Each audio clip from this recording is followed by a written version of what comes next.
Bonjour, à la fin de cette vidéo, vous serez capable de décomposer en produit de facteur premier n'importe quel nombre. Donc tout d'abord, pour décomposer en produit de facteur premier, il faut connaître les nombres premiers. Donc qu'est-ce qu'un nombre premier? C'est un nombre qui est divisible seulement par lui-même et par 1. Donc s'il est divisible par n'importe quel autre nombre que lui-même ou 1, il ne peut pas être premier. Donc il est important de connaître les nombres premiers dans les nombres qui vont de 0 à 100. Donc il y en a 25, il faut les connaître. Donc quelques-uns comme ça, on a 2, 3, 5, 7, 11... etc., etc. Mais pour la décomposition en facteur premier, souvent on n'utilise que les 4-5 premiers pour trouver les multiples. Donc comment on fait pour faire une décomposition en facteur premier?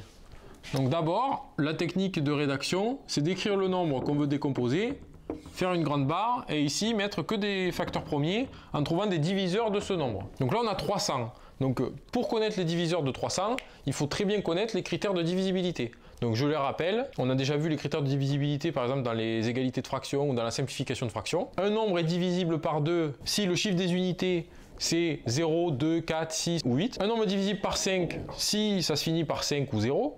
Un nombre est divisible par 10 si le chiffre des unités est un 0. Sauf que 10, c'est pas un nombre premier. Donc puisque 10 est divisible par 10, par 1, et il est aussi divisible par 5, et il est aussi divisible par 2.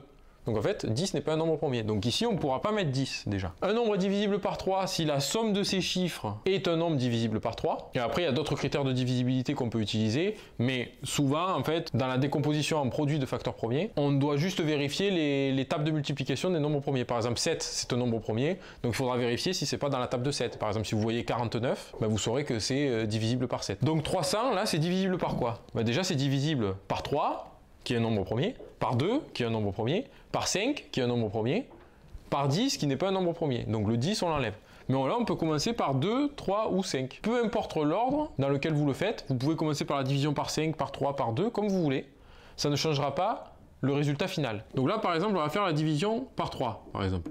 Donc on divise par 3, donc on écrit le 3 ici, qui du coup, ça, cette colonne, c'est la colonne des nombres premiers. Hein. Donc il peut y avoir que des nombres premiers ici, je rappelle. 300 divisé par 3, ça fait 100. Et ensuite, on refait pareil.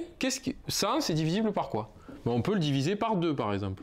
Donc on écrit 2 ici, et 100 divisé par 2, c'est 50. 50, c'est divisible par 5. 50 divisé par 5, ça fait 10. 10, c'est divisible par 2, donc 10 divisé par 2, ça fait 5, et 5, c'est divisible par 5, et 5 divisé par 5, ça fait 1. Et là, à chaque fois, donc avec n'importe quel nombre, en faisant comme ça les critères de divisibilité, vous arriverez toujours à décomposer comme ça. Quand vous arrivez à 1 ici, c'est fini, vous ne pouvez plus diviser plus. Et donc ensuite, qu'est-ce que ça nous donne? En fait, on va écrire que 300, c'est égal à ça, fois ça, fois ça, fois ça, fois ça. Et si vous aviez fait dans un autre ordre, en fait, ça vous aurait donné, au lieu de 3 fois 2 fois 5 fois 2 fois 5, peut-être que ça vous aurait donné 5 fois 5 fois 2 fois 2 fois 3. Peu importe l'ordre, puisque les multiplications, quel que soit dans le sens qu'on le fasse, c'est égal. Là, on peut dire que 300, c'est 3 fois 2 fois 5 fois 2 fois 5. Faites juste la multiplication. On va faire deux autres exemples. Donc 168, on le divise. Voilà, 168, on voit déjà divisible par 2. Donc vous n'êtes pas obligé de trouver tous les diviseurs de suite. Si juste vous en trouvez un, vous le divisez. Si vous divisez par 2, ça fait 84. 84, ça finit par 4, du coup c'est aussi encore divisible par 2. 84 divisé par 2, ça fait 42. Ça finit par 2, c'est encore divisible par 2. 42 divisé par 2, ça fait 21. Là, 21, c'est pas divisible par 2, mais on voit que si on fait 1 plus 2, ça fait 3. 3 est divisible par 3, donc 21, c'est divisible par 3. Vous pouvez aussi vous dire que 3 fois 7, ça fait 21, plus rapidement. Et donc là, du coup, 21 divisé par 3, ça fait 7. Et là, 7, c'est dans la table de 7. Et 7 est un nombre premier, donc c'est pour ça qu'il faut le savoir. Et donc, on écrit 7 ici, et 7 divisé par 7, ça fait 1. Là, on arrive à 1, donc c'est fini.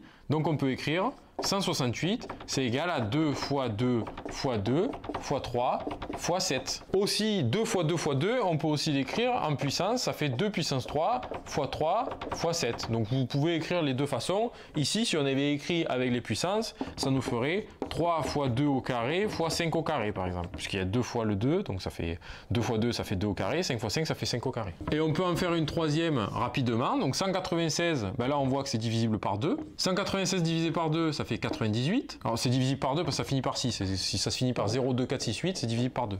Là, ça finit par 8, donc c'est encore divisible par 2. Ça, c'est égal à 49.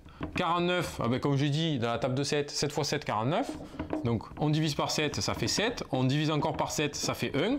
On a fini. Et donc 196, c'est égal à 2 au carré fois 7 au carré. Ou alors, si vous préférez, 2 fois 2 fois 7 fois 7. On fait 7 fois 7 fois 2 fois 2. Et si vous faites ça à la calculatrice, si vous faites 2 fois 2 fois 7 fois 7, ben vous retrouverez 196.